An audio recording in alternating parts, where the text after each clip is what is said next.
慢着，不能动刑。刘大人，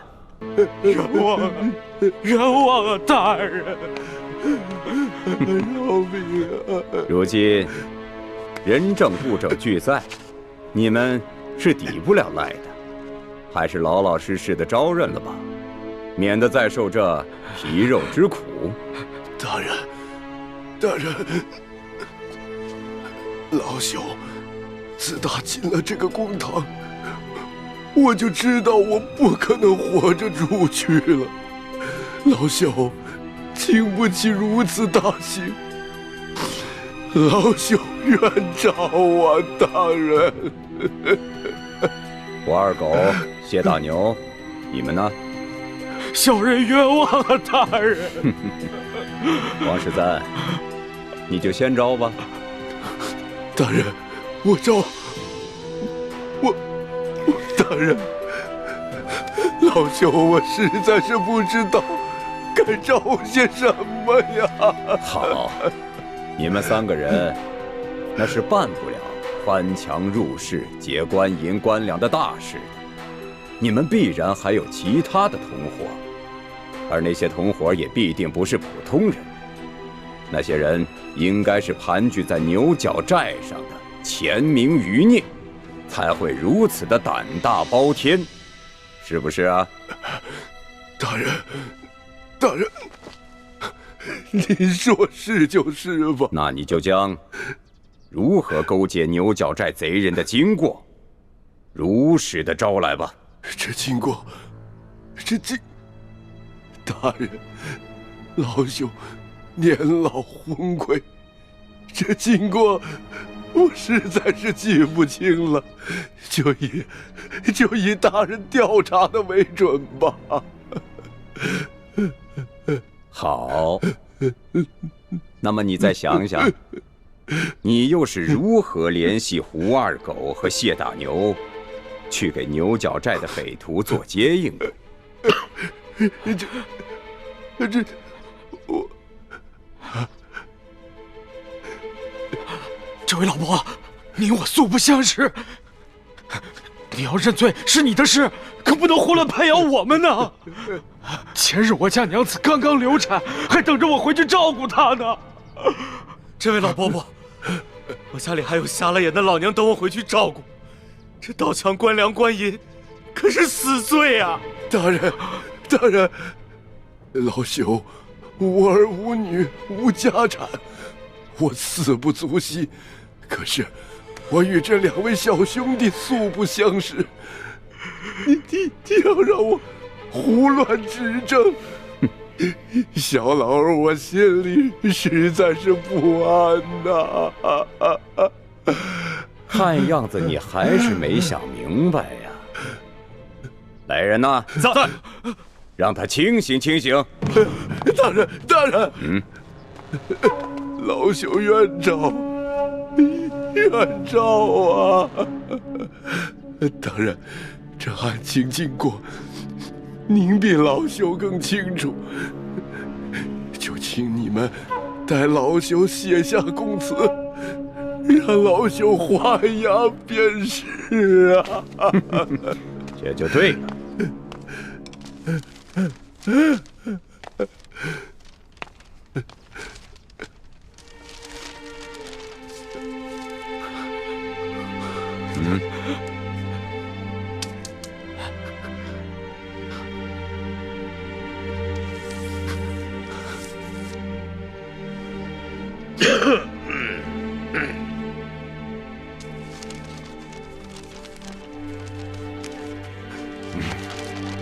来人呐，在，把王13押下去。是。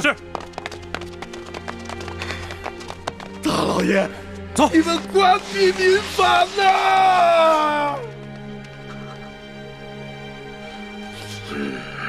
胡二狗、谢大牛、王13都已经招了，你们还要顽抗吗？罢了，胳膊拧不过大腿，被砍头也比这么活着受折磨的好，反正都是个死。小人愿招。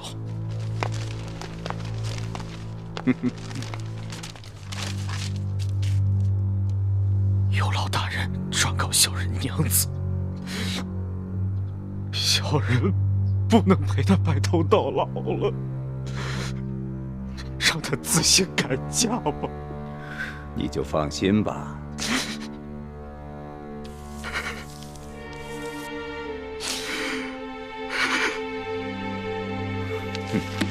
来人，在，把胡二给我带下去。是。走。哎呀，谢大牛，就剩下你一个人了，怎么着啊？你们这些狗官，简直丧尽天良！就算你们有本事瞒得过朝廷，瞒得过皇上，你们也瞒不过老天爷！住口！来人，走，把他的嘴给我塞上。是。慢着，贼什么嘴呀？他不是愿意骂吗？你让他骂。谢大牛，我告诉你，皇上远在紫禁城里，你就是把喉咙骂破了，皇上也听不见。现在呢，我就给你一次机会，你是直接画押呢，还是领教我这堂上诸般的刑法之后再画押呢？狗官，你不得好死！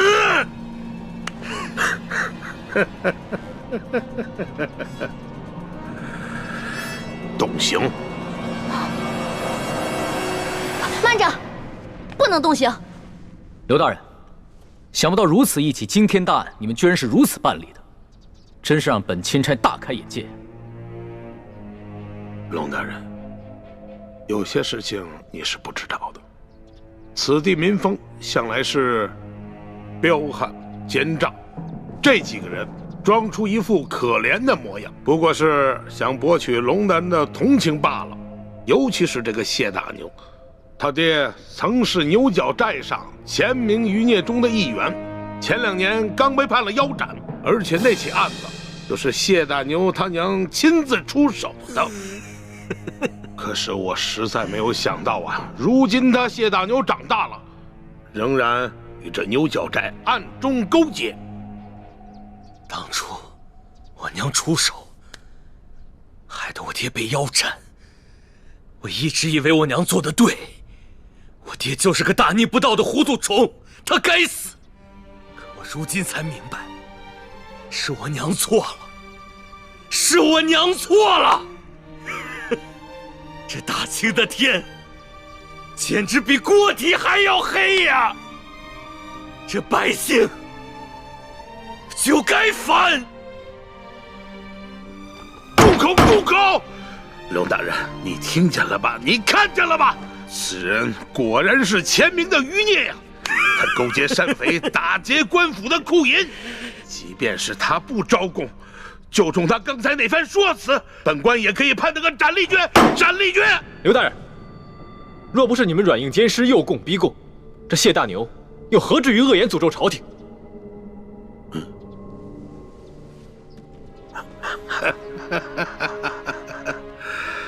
冷大人啊，这2位，一个是您的贴身丫鬟，一个呢是您的贴身护卫，算起来也是您的奴才。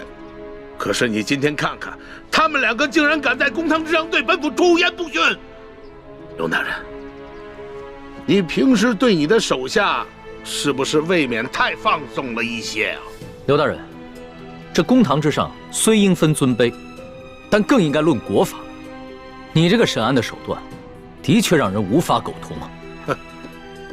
龙大人，这说起来，你虽然乃是一个奉旨办案的钦差，不过是官拜5品，比起我这2品的大员来说，似乎是还低了这么几级吧。而且这圣旨上写的是明明白白，你龙大人是来办理舒总兵遇刺一案的。龙大人啊，你这干涉我地方的刑案，恐怕是不合体力吧？刘大人，下官的官职是比你低，可是你就不怕下官回了京城以后，向皇上交旨之时弹劾你吗？冷大人，皇上虽然年少，但他却是圣明的天子，我想他不会听你一面之词的。冷大人啊，你这一路辛苦了，我看还是到后堂先歇息吧。待本府审完这起案子之后，再同你好好交流交流同僚之谊吧。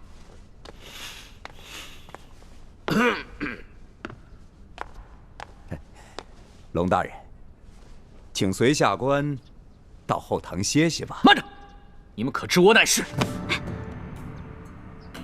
龙大人还有什么话要说吗？主子，要不然您把密旨拿出来给刘大人看看吧。密旨？对啊，皇上不是给您下了一道密旨吗？让您调查舒总兵一案之时，顺便督查一下山西赈灾情况以及地方官员官风吗？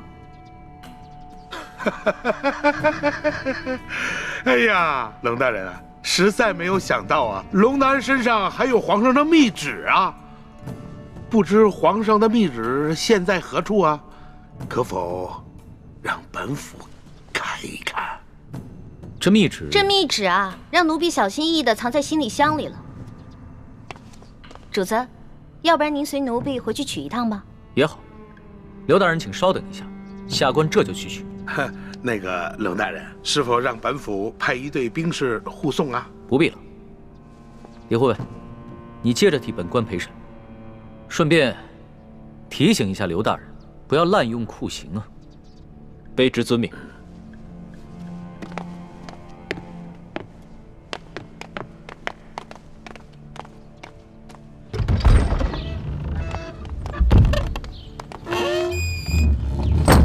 老大，现在怎么办？如果咱们拿不出密旨的话，刘德昭一定会说我们假传圣旨，到时候必定给我们翻脸，那3个人就死定了。尤其是那个谢大牛，不死也得残废啊！哎，事到如今，只能造一封假的密旨喽。伪造密旨？这个刘德昭身为山西巡抚，又加兵部侍郎衔，乃2品大员。即使他不知道你长什么样，你的字他总归认识吧？老大，你疯了吧？这是我首次微服私访，毫无经验。我没有带上玉玺，也没有带上书写圣旨的龙文黄卷啊！万事都有变通的嘛，龙小弟，这个密旨肯定不能正式的写在龙文黄卷上啊。我们把宫里御用的花笺，加上你的御笔亲书，还有玉玺印鉴拿出来给他看，肯定能唬住他了。不是，可问题就在于没有玉玺啊！我可以帮你搞定啊，我照着你圣旨上的玺印刻一个不就得了？你还会刻章啊？那当然了。老大，我18般武艺样样精通，医药赌蛊、机关杂耍、金石篆刻都不在话下。走吧。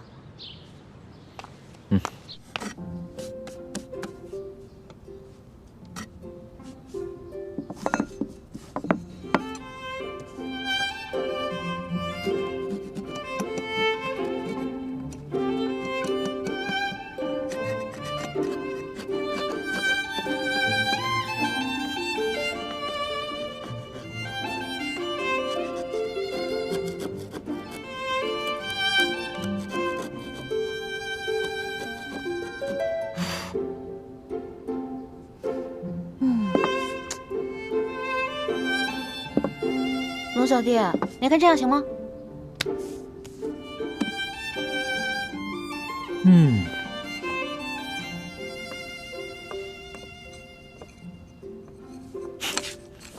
老大，你这个篆刻的功夫果然和你的武功一样，不能深究啊。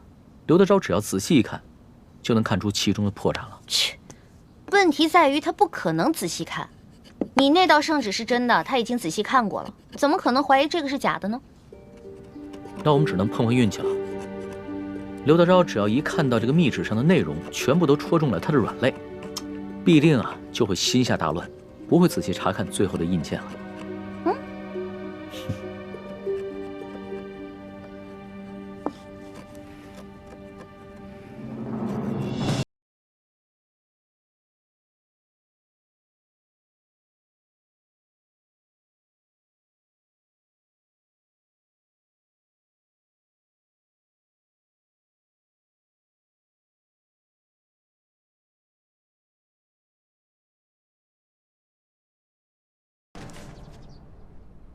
李护卫，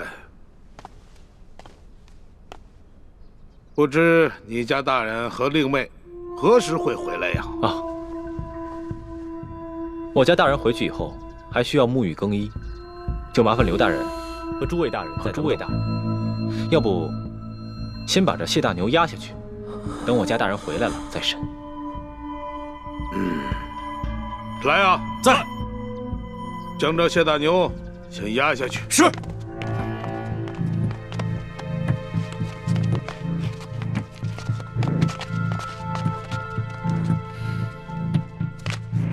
李护卫，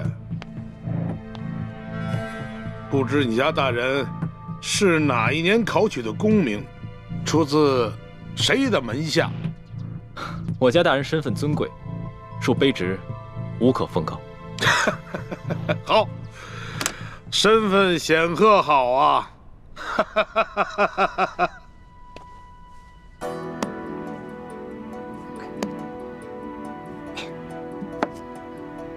哇，大功告成！龙小弟，怎么奖赏我？奖赏？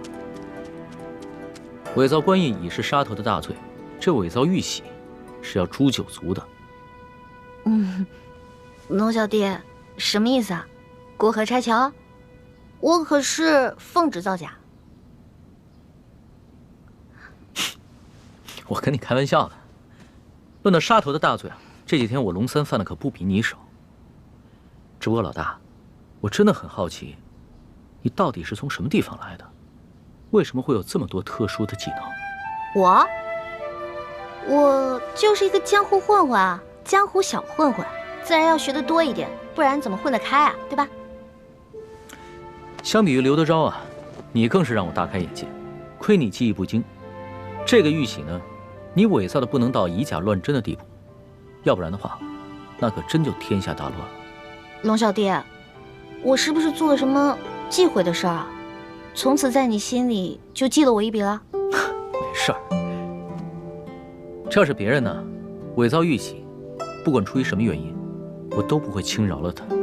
但是你嘛，我知道，你虽然天性顽劣，但是你一定不会做出什么让我不可原谅之事。虽然你嘴上这么说，但是我知道，在你心里已经对我有防备了。早知道我就不出这个馊主意了。另外想办法救那3个百姓啊。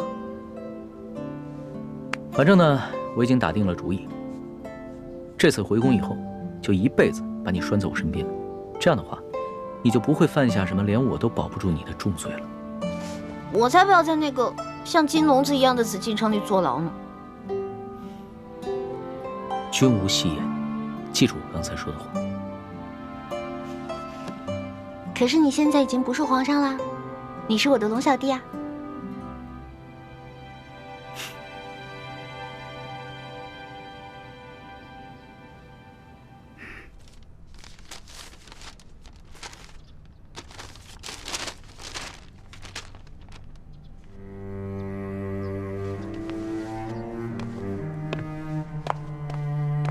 李护卫，待会儿等你家大人回来之后，还请您在你家大人面前替我等多多美言几句啊！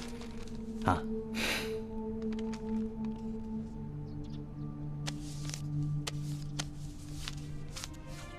好说，好说。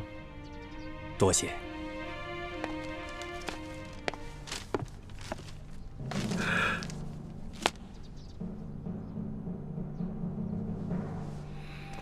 钦差大人到，圣旨下。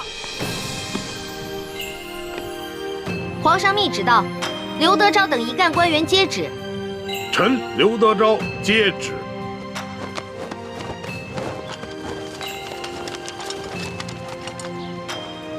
奉天承运，皇帝诏曰：着龙三为钦差大臣，在查办舒总兵遇刺案之时，监督查访山西赈灾之详情，以及地方官员之官风政绩，如实禀报，不得有误。吾皇万岁万岁万万岁！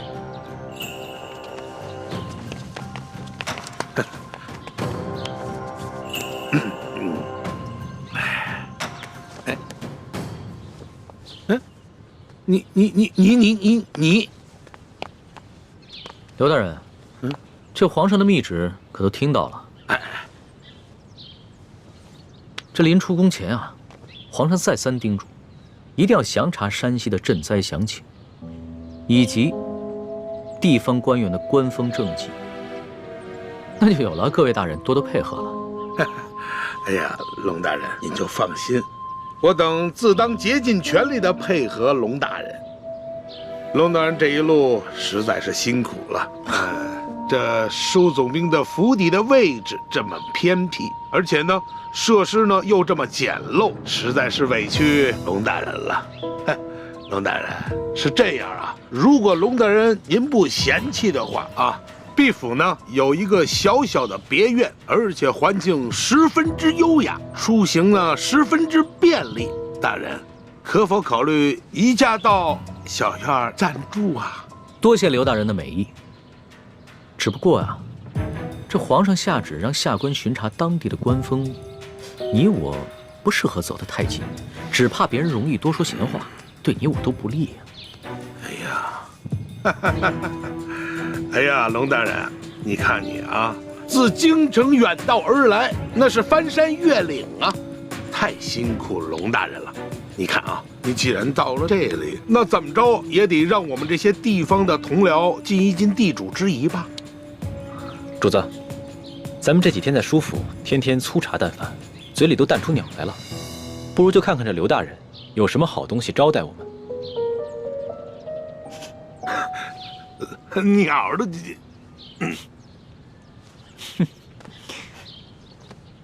行，那就多谢刘大人了。龙大人，请。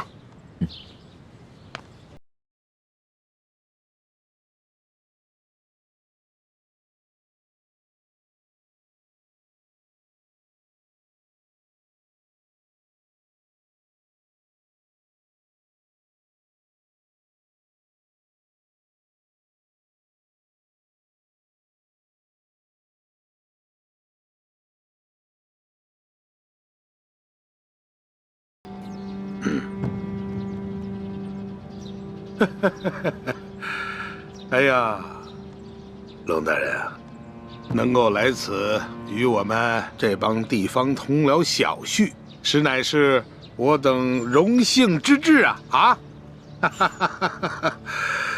龙大人啊，咱们就别干看着了啊！这些呢，都是毕府的小厨做的一些家常小菜，不知可否合龙大人的胃口？来，龙大人尝尝，尝一尝。刘大人，哎，你这一桌佳肴，不见寻常的鸡鸭鱼肉，全是些难得的山珍海味。刘大人啊，你这家常小菜可比皇上御膳的规格还要高啊！龙大人说笑了啊，这是夸奖我啊。是这样，有菜不能没酒啊。来，龙大人，尝一尝，这可是来，自西域而来的葡萄酒，冰镇之后口感更佳。来，尝一尝。来，二位你们也随意。外面赤日炎炎，焦土千里，没想到刘大人府上还有这冰镇的葡萄美酒啊！不怕龙大人笑话，本府呢体胖怕热，故而呢在这家中多挖了几口冰窖，每到隆冬之时呢，就会大量的取些冰块，以度炎夏。刘大人，会享福。此次山西等省大旱，这皇上啊，在紫禁城里是食不下咽，寝不安枕，麻衣素食1个月之久，还赐龙血抄佛经，这才求得一场甘霖。看来这做天子的，真是不如这做臣子的逍遥自在啊！哎呀，龙大人，此话严重了啊！来，哎，吃菜，来吃菜啊！大人请。刘大人，不必忙活了。你这一盘盘的佳肴，在本钦差的眼中，就是民脂民膏；一杯杯美酒，就是黎民血泪。恕本钦差难以下咽。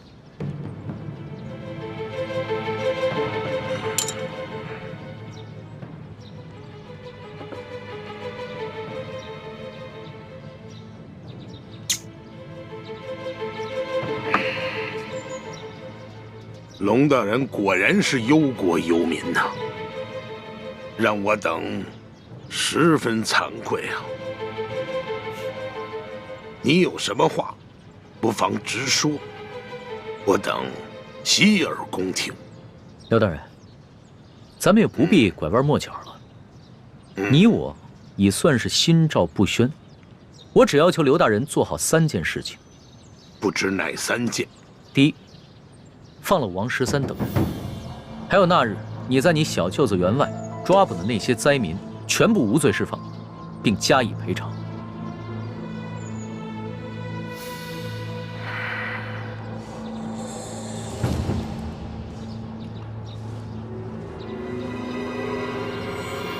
好，这就去办。第二，把囤积的粮食全部发放给灾民。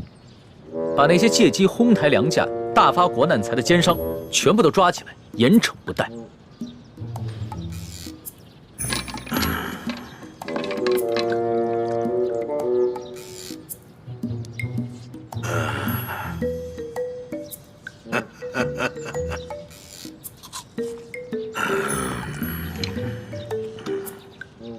好，这就去办。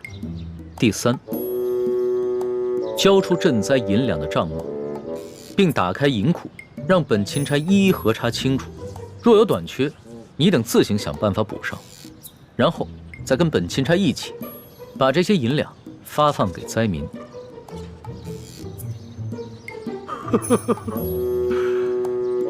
二位没觉得这个天儿格外的闷热吗？是啊，热得很。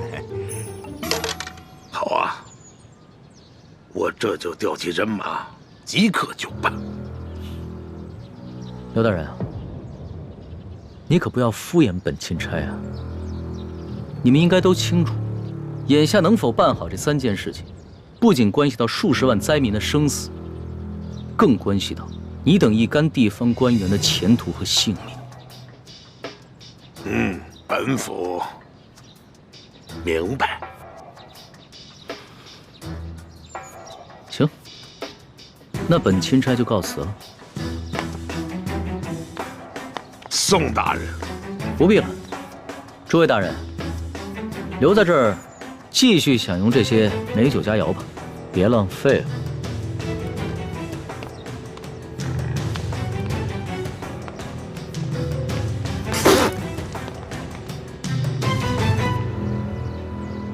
一环，你真是太不知天高地厚了，居然敢刻假玉玺！你知不知道，你这可是犯了帝王的大忌。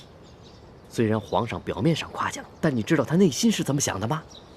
我知道啊，我当时说完就感觉到了，他心里肯定不开心了。可是现在反悔也没办法了呀。叔父，一欢也是救人心切，他一向心性单纯，不明白帝王的复杂心思，现在埋怨他也没用了。本来就是啊，我以为我在帮他解围，而且是他让我刻的，谁知道会这样。朱哥哥，我是不是又办傻事了？是有点傻，但是我不怪你。我们本来就跟康熙势不两立，翻脸也是早晚的事情。好在眼下他跟我们还算是同一条船上的人，就算是对我们起了防备之心，也只能暂时和我们维持眼下的关系。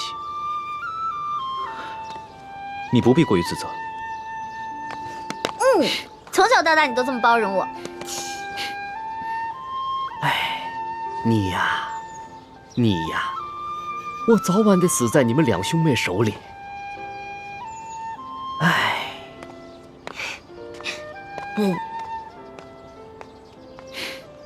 死在你手里。你呀。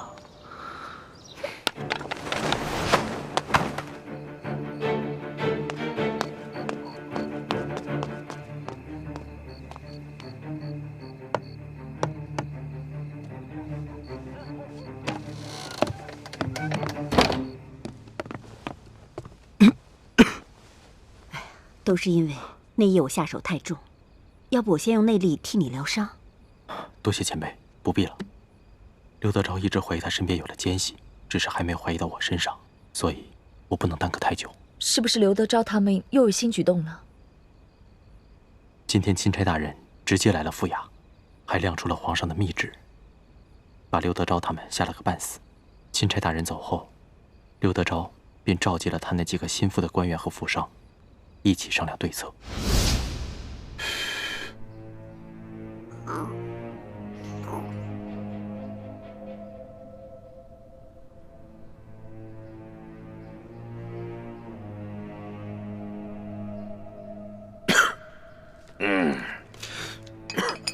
小官啊，你们几个脸上那个字儿还没洗干净啊？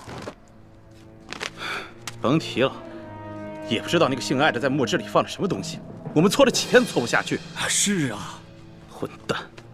等我抓到了他，我非扒了他的皮。哼，坐着聊啊！都是我这些手下太……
信了，这世上有不偷腥的猫吗？甭管怎么样，咱们先备下重重的厚礼，探探他的底儿啊！哎，对，没准他眼下的假正经，就是为了将来狠捞一笔。哎，还有，我看那个龙大人年纪轻轻，血气方刚，正是干柴烈火的年龄。你们府中谁还有没开包的绝色美人？哈，也别藏着掖着了。赶紧贡献出来，等把这厮弄上了咱们的船，先渡过了眼下的难关再说。啊？有吗？没有。有吗？没有。你有吗？没有。我有。我府上啊，还真有这么一位美人，不但人长得美，性子温婉，而且弹得一手好琵琶。哎，姐夫，我原本可是要孝敬你的呀！你小子，哎呀，任这美人如何的貌美天仙，我现在已经没有这种心情了。也罢，让这个美人去试一试龙三。哎，秋官啊，记好了啊，一定要查清楚这个女子的身份，不要再给我添乱子了。你放心吧，姐夫，她呀是一个孤女。我发现的时候都快饿死了，是我收留了她。锦衣玉食养着她，现在对我是感恩戴德，让她陪陪钦差大人，不为过吧？哎，不为过，就是。我想，二位一定也猜得出来，他们所说的这个绝色美人是谁吧？该不会就是婉心妹妹吧？正是。婉妹知道裘贵要把她送给刘德昭，她以为只要进了刘府见着我们便有机会私奔，所以这几日她在裘府不哭不闹，还假意奉承裘贵。我本想等我伤好了把她救出来，可没想到这帮禽兽居然想让她去侍候钦差大人。裘贵这个禽兽，早晚有一天我要亲手宰了他。刘德昭等人若是把舒婉心献给钦差大人，那他私自出逃，让人冒名顶替进宫之事就会暴露。所以我才急着来找你们报信儿，跟你们商量对策，但一直没找到机会，直到现在我才能偷偷溜出来。孟大哥，你还是来晚了。刚刚刘德昭的人已经接走了钦差大人，想来就是要行使这个计划了。什么？那如果钦差大人识破了婉妹的身份，而你是冒名顶替，那你和婉妹就都麻烦了。眼下之际，也只有我立刻赶去刘府，在舒婉心被献给钦差大人之前，把她给劫走。好，那我现在就回去，暗中协助你们，希望一切还来得及。好。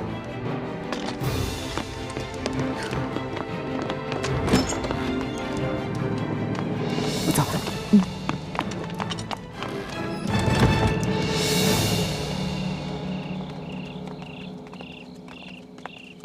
钦差大人，我家大人有要事要和大人商量，人独自入厅，随行人员且留在厅外等候。那可不行，我是龙大人的贴身护卫，不能离开大人半步。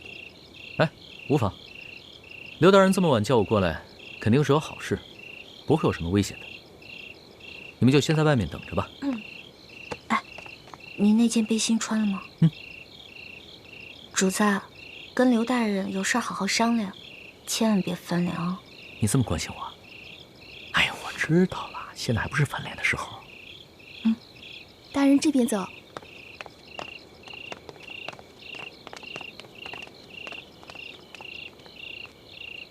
你把背心给他了。小气鬼！龙大人，请。哎呀，龙大人，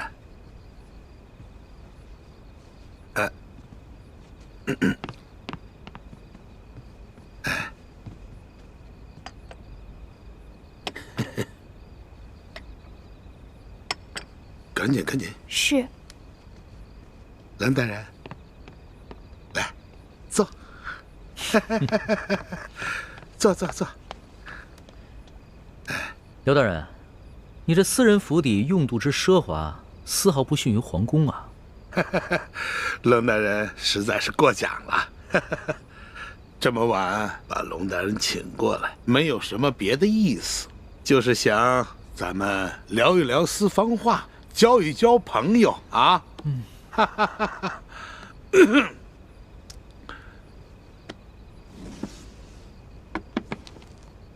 龙大人啊，这下面这一层的金银珠宝，是本地的同僚一点小小的心意。这上面的10万的银票，是本地的商户们孝敬龙大人的，一点点小意思，还请龙大人能够笑纳。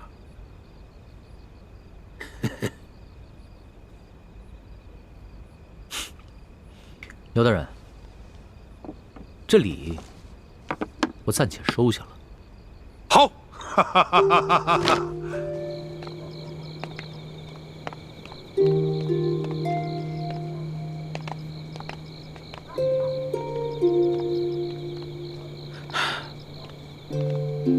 万姑娘，等一下见了钦差大人，你可要好生服侍啊。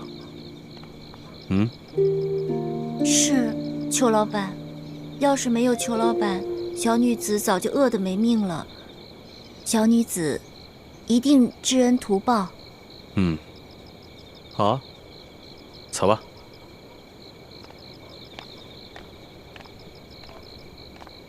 孟哥哥，你在哪里？等会儿听到我的琵琶声，你可一定要来救我呀！这礼呢，我已经收下了。刘大人要是有什么话，不妨开门见山的说吧。这龙大人果然是个爽快之人呐。好，那我就说，我知道，龙大人呢，今天看我在堂上审这个案子，不是十分的满意，我心里知道。可是龙大人啊，你是误会本府了。我什么地方误会了刘大人了？这些个打劫官府库银库粮的，乃是这牛角寨上前明的余孽。可惜呀，这个牛角寨是易守难攻啊，所以本府呢就抓了3个替罪之羊，在堂上呢对他们是有些枉法裁判了。这不是也是为了那牛角寨上的前明的余孽诱他们下山吗？好一招引蛇出洞啊！哎，但是刘大人，你这无凭无据，怎能断定这打劫银粮的就是牛角寨上的前明余孽？龙大人，你有所不知啊，打劫官府库银库粮的有20多个人，这20多个人，他们个个是武功高强，训练有素，非一般的盗匪可比啊！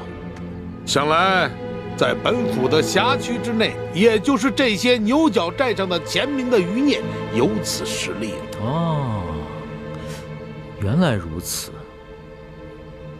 不过刘大人，单是为了剿匪，就冤枉3个无辜百姓，还滥施酷刑，这也有违大清律例吧？哼，冷大人啊，本府这不是也是剿匪心切吗？使用了一些非常的手段跟策略。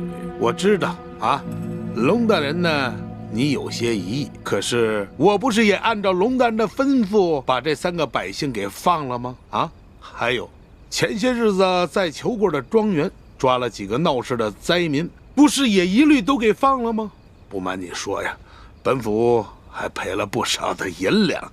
哈哈哈，龙大人啊，这样说来，您所交派本府的第1件事儿，算是办妥了吧？那另外2件呢？这第2件嘛，粮食可以放，但是不能发放过多。多少呢？咱们就意思意思，能够让龙大人回去交差就可以了。至于那几个粮商嘛，他们一个个的跟本地的官员那是有着盘根错节的关系。龙大人啊，我看最好还是不要抓了。那赈灾银两，不瞒龙大人说呀，山西这些年那是天灾不断呐，府库的银子早已经是入不敷出了。这朝廷下拨的银子啊，根本就是不够啊。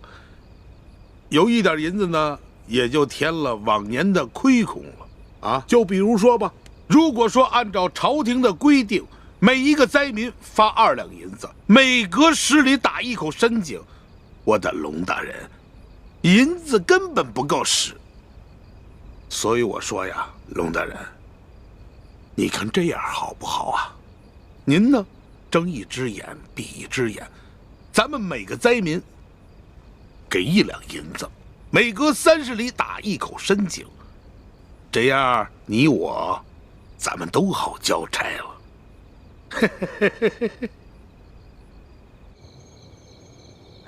朱哥哥，你说这刘德昭单独把龙小弟招进去，到底想干什么呀？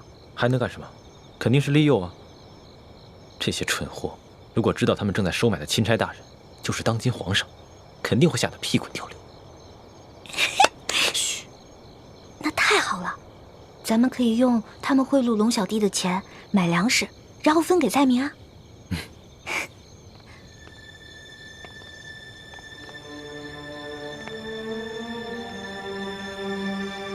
糟了，倾城，他怎么来了？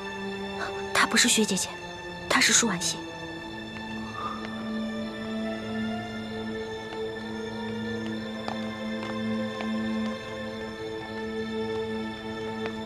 一姑娘，你怎么在这儿？你这几天怎么样啊？我挺好的，有劳一姑娘挂心了。你们不是那个外地客商的仆从吗？怎么会在这儿啊？啊，我们就是钦差大人的随从。啊？哎呦，那小的我真是有眼不识泰山了。前面的事儿，多有得罪啊！二位多担待。这位姑娘，在淮阳村的事儿，那是个误会啊，真的是误会。这位姑娘就是你们在淮阳村抢走的那位吧？哪能啊！万苏姑娘那我一直是礼敬有加，半丁点我也不敢亏待呀。你要不信，你问他自己。哦，裘老板对我一直很好。那晚确实是一个误会。原来你叫万苏啊？万苏，舒婉欣。原来你是把名字倒过来说了。果然聪明。那万姑娘，你现在是？我现在，裘老板让我。是这么回事。巡抚大人呢，在里面呢。万姑娘弹得一手好琵琶，我就让她进府给巡抚大人弹几首小曲儿。二位，咱们回见啊。万姑娘，请。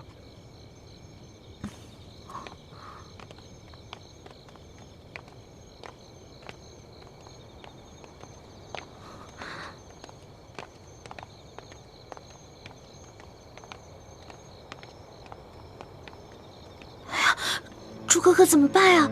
这个裘贵肯定想把舒婉欣献给刘德昭。有这个可能。那咱们赶紧想办法把舒婉欣救出来吧。现在不能轻举妄动，否则惊动了康熙，让他发现了舒婉欣，就会坏了大事。哦，对了，咱们去找孟祥和，让孟祥和把舒婉欣救出来，最好能马上带她私奔，这样雪姐姐也安全了。不行，距离10年之期还有20天。这个孟祥和很迂腐，他一定不肯提前毁约，一定会坚持到期满之日才带着舒婉欣离开。那怎么办啊？不过，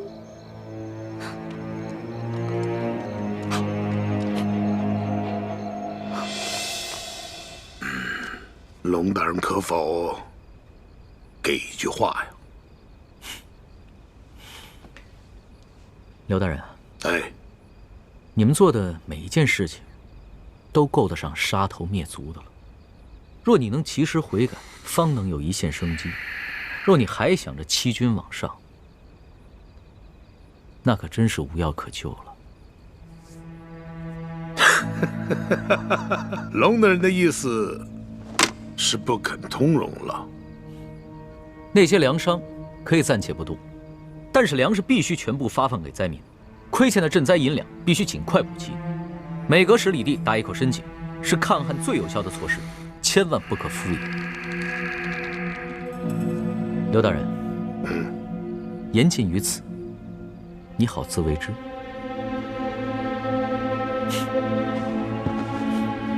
慢！什么？他们让舒婉欣去色诱钦差大人？不行，我得劝主子赶紧回府，不能让他跟舒婉欣见到。且慢，易姑娘不可冲动。刘德昭早有2手准备，如果钦差大人不上钩，他便会马上翻脸杀了钦差，然后再嫁祸给牛角寨上的那些人。我们刚刚悄悄观察了一下，发现这府中已经埋伏了上百名好手，而府外还埋伏了几百甲兵。那怎么办啊？为今之计，既不能让钦差大人见到舒婉欣，也不能让那个刘德昭翻脸，那么就只剩下一个办法了。哎呀，龙大人啊，本府没有别的意思，就是呢，我现在还有一个特殊的礼物要进献给龙大人。什么特殊的礼物？这个礼物啊十分特殊，在我另外一个小院之中，叫逍遥阁。来人呐！老爷，带龙大人去逍遥阁。嘿嘿，哎，大人请。哎，龙大人，哼，还是没有别的意思。给大人拿着。是。龙大人，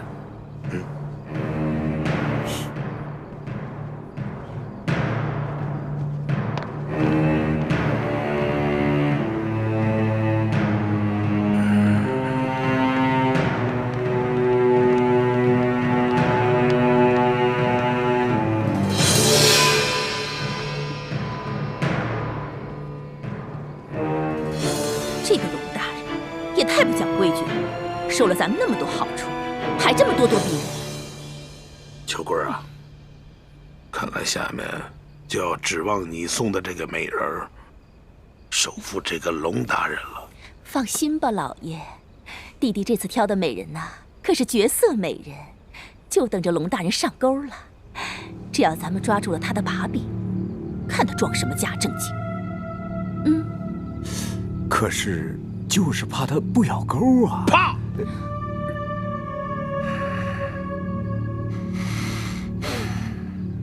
那就一不做，二不休。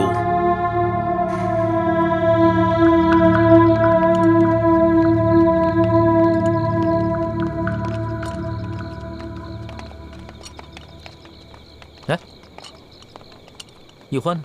啊，易欢晚上不知道吃坏了什么东西，我让他回蜀府了。你先去前面等我。是。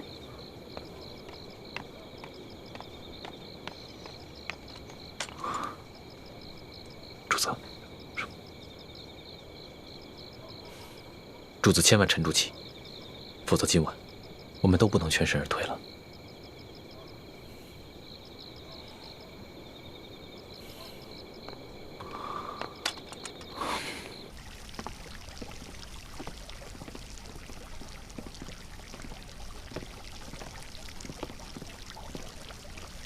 万姑娘，钦差大人随后就到，你可要小心伺候啊。放心吧，裘老板。如今小女子已经没有了依靠，也想着能讨钦差大人欢心，谋个出路。万姑娘色艺双绝，我相信钦差大人一定会对你动心的。你先准备一下。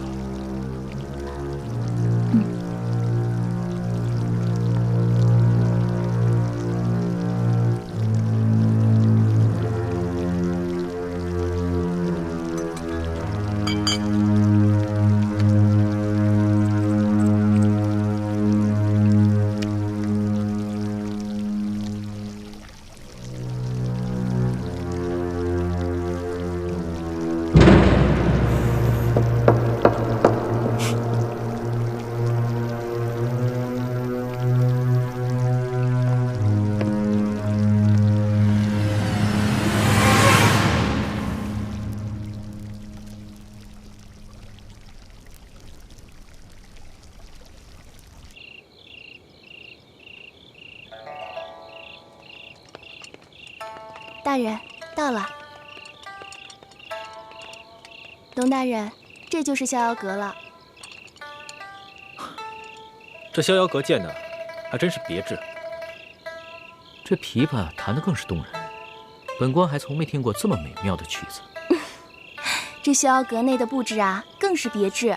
曾经有一位京城来的姓张的大人，他一连在阁内住了1个月，都不想出来了呢。这么说，这个逍遥阁是一个能让人乐不思蜀的温柔乡啊。我家大人为龙大人准备的礼物就在阁中，还请龙大人独自一人进屋领取。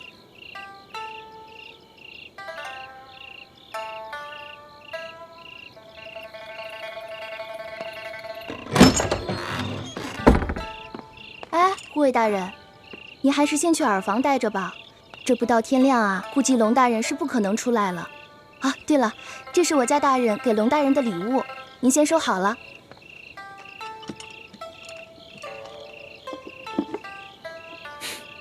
护卫大人，这边请。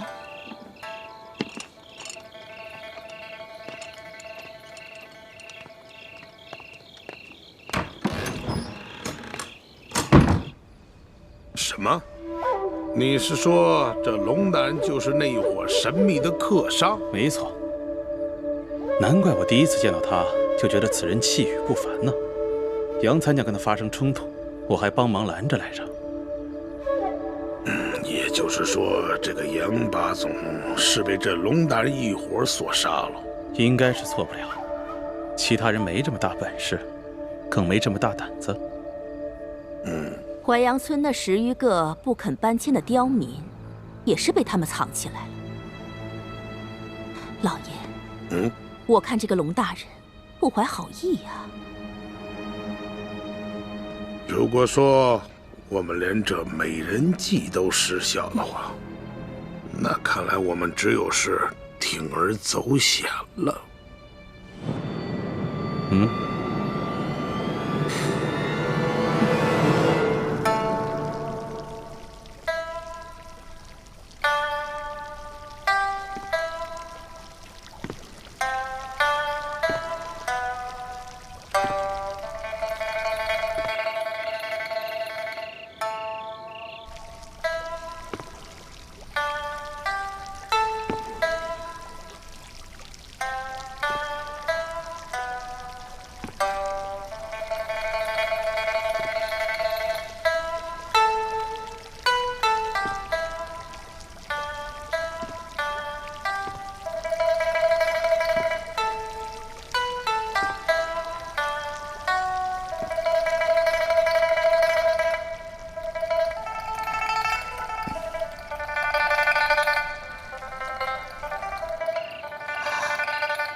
此曲只应天上有，人间难得几回闻呢。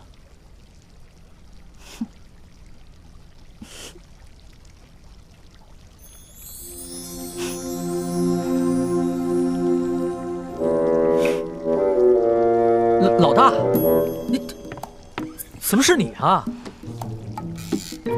怎么就不能是我呀？我是你老大，当然不能让你做美人计了。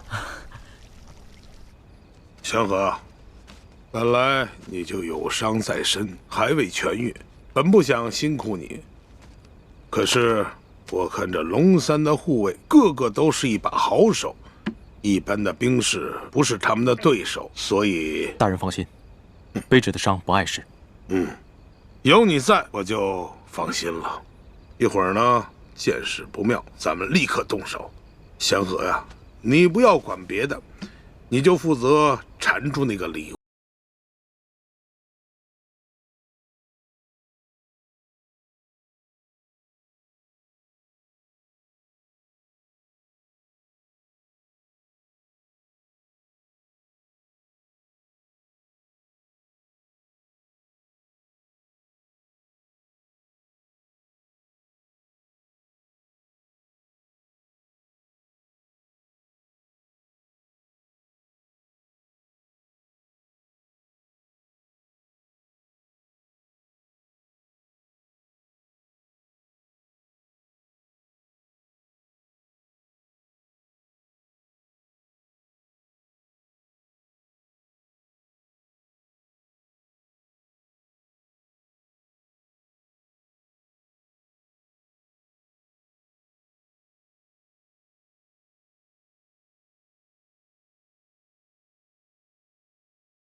哎，老大，你什么时候会弹琵琶了？我一直都会啊，我不光会弹琵琶，我还会弹琴呢。我知道你什么都会，可是你不说你什么都学而不精吗？你这琵琶弹的可比宫里的乐伎要好多了。我那是谦虚啊。那就给我弹一曲呗。再弹一曲啊？好啊。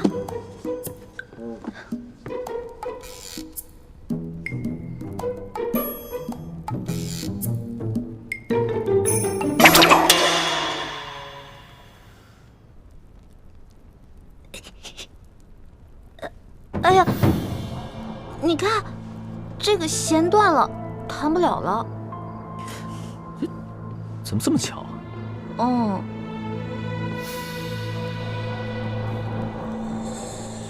老大，那刘德昭给我准备的美人呢？别找了，被我迷晕了，藏起来了。藏哪儿去了？哎，刘德昭准备的，一定是一个倾国倾城的大美女，你让我瞅瞅呗。不行不行，我不能让你见到她。为什么呀？老大，你是不是吃醋了？我怎么可能会吃醋呢？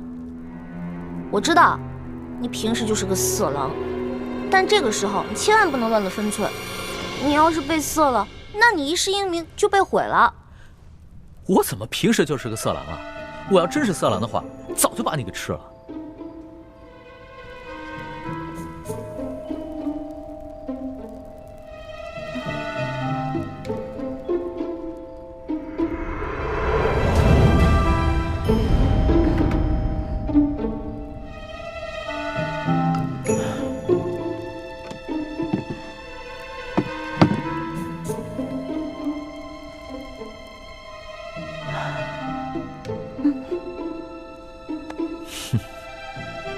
既然你都叫我色狼了，要不然我就把色狼这个名声给坐实了吧。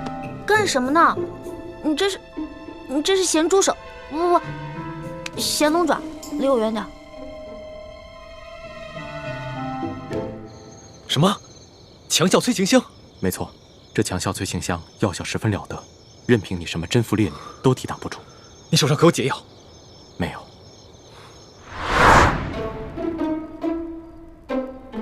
你干嘛这么色眯眯的看着我呀？我可警告你啊，从现在开始我们两个就只是聊聊天、吹吹牛，一直到早上，你就一脸满足的出去，然后我这边呢，再悄悄把美人弄醒，一切都万事大吉了，知道吗？一脸满足的出去，这聊聊天、吹吹牛，还怎么一脸满足啊？这我可演不出来。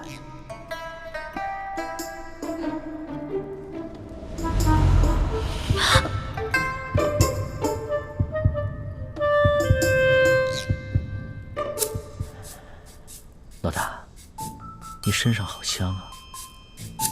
那些池子里的花，应该和你身上的味道一样香吧？